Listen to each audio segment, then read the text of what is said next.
Jangan lupa like, komen, dan subscribe channel YouTube TVRI Bengkulu dan nyalakan lonceng notifikasinya.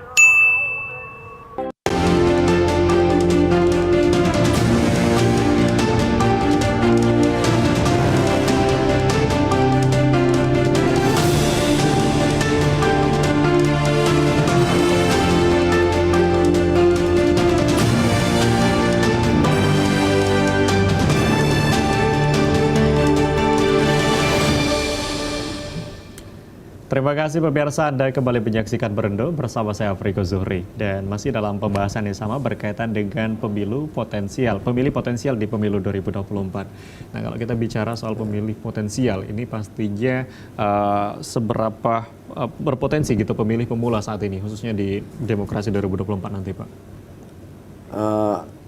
Saya minta maaf ya, ini kalau sudah menyangkut data mungkin saya tidak bisa, tapi khususnya untuk pemilih pemula, sebetulnya kalau kita melihat mungkin dibandingkan dengan 2019 di tahun ini apakah ada potensi kira-kira akan meningkat gitu, Pak? Iya, saya kira itu meningkat sangat signifikan ya, meningkat. Nah, justru itu saya melihat berangkat dari data yang sangat signifikan itu sebenarnya sangat strategis kalau itu termanage dengan baik ya. Nah, seringkali itu para penyelenggara negara di bidang penyelenggara pemilihan umum itu sangat kedodoran saat mendekati dikejar waktu itu loh. Itu selalu kelihatan itu bahwa kalau ditanya misalnya apakah untuk SLTA sudah, oh sudah. Padahal SLTA yang mana, yang swasta belum, yang negeri belum. Tempatnya di mana, itu udah kedodoran itu kan. Nanti, tapi artinya kalau kita melihat dari potensinya dibanding 2019 artinya mungkin ada peningkatan signifikan gitu ya. Oke, baik, mungkin bisa disampaikan Pak harapannya seperti apa, mungkin dari Aziz juga terlebih dahulu, harapan untuk pesta demokrasi kita di 2024 untuk generasi muda saat ini, bagaimana kita bisa membangkitkan partisipasi, mungkin ada ajakan juga untuk generasi muda. Tentunya harapan saya besar di pemilu tahun 2024 karena ini menyeluruh. Dalam artian harapan saya cuma satu, Bang, mungkin terutama untuk kaum generasi Z dan generasi kaum milenial, kemudian generasi X dan generasi baby boomer lah bahasanya itu semua dari generasi itu yang memiliki hak untuk memilih, silakan memilih gitu.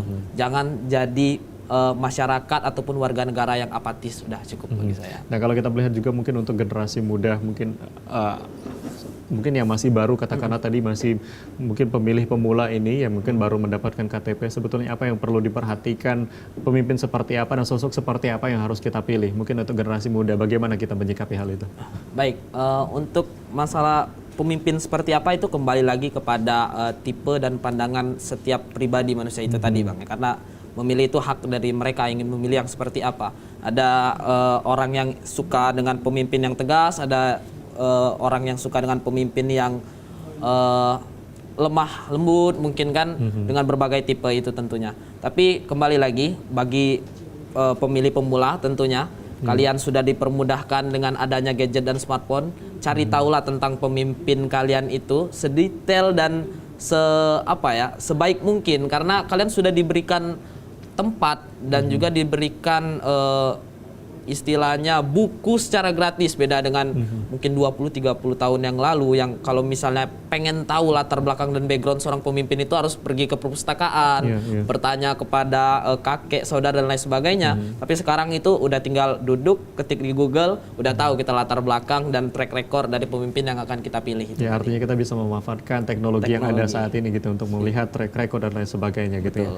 Mungkin disampaikan juga oleh Pak Heri bagaimana nanti agar calon-calon ini mungkin bisa melakukan pendekatan juga gitu ya Pak, ada mungkin tips-tipsnya juga agar mungkin masyarakat juga lebih tertarik gitu ya. Karena salah satu tadi kalau dari Aziz mungkin bisa memanfaatkan teknologi untuk bisa melihat track record dan lain sebagainya. Mungkin untuk generasi muda, mungkin untuk generasi dan masyarakat kita khususnya ini seperti apa Pak? Ya, saya tertarik dengan beliau ya dari teman-teman adat karena betul seperti disampaikan, era sekarang ini jauh berbeda dengan sifat keterbukaan itu kan, dengan teknologinya semakin canggih, sempurna, mendekat dengan artificial intelligence. Nah, kalau saya sangat gembira ya kalau teman-teman yang muda itu menjadi pengawas, ya kan, pengawas beneran, Iya, iya. walaupun pakai gadget.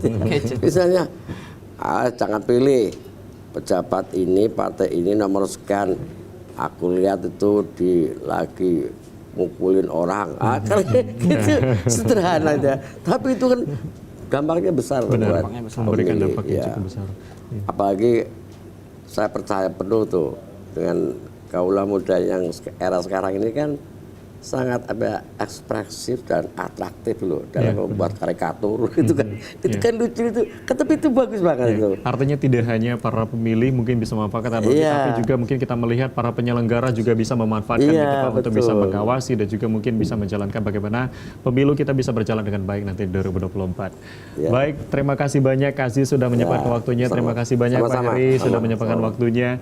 Dan pemirsa TVRI Bengkulu, terima kasih sudah menyaksikan tayangan pada kali ini dalam tema kita pemilih potensial pemilu 2024. Semoga informasi yang kami sajikan ini bisa bermanfaat untuk pemirsa yang ada di rumah, tentunya untuk memberikan pengetahuan baru berkaitan dengan bagaimana pemilih potensial dan juga untuk kita bersama-sama membangkitkan kembali partisipasi kita dalam pemilu dan juga pesta demokrasi di 2024. Akhirnya saya Afriko Zuhri mewakili seluruh kerabat kerja yang bertugas pamit undur diri. Terima kasih atas perhatian Anda. Wassalamualaikum warahmatullahi wabarakatuh dan sampai jumpa.